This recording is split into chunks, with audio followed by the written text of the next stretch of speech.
Hello everyone, আসসালামু আলাইকুম। শুভ দুপুর সবাইকে। আজকের দুপুরের খাবারে আমি নিয়েছি মিষ্টি কুমড়া ভাজি।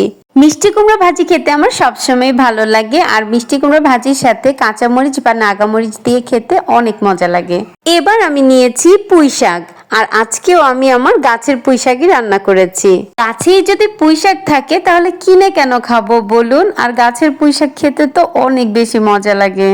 এবার আমি নিয়েছি চিংড়ি মাছের ভর্তা। চিংড়ি মাছের ভর্তাটা যে খেতে কি মজা হয়েছে।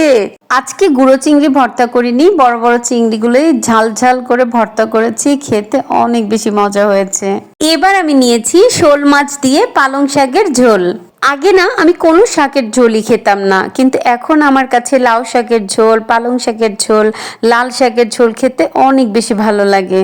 এবার সবশেষে নিয়েছি আমার অনেক পছন্দের টমেটোর টক। টমেটোর টক খেতে আমার সব সময় অনেক বেশি ভালো লাগে। আলহামদুলিল্লাহ, এই ছিল আমার আজকে দুপুরের খাবার। ভালো থাকবেন সবাই, আল্লাহ হাফেজ।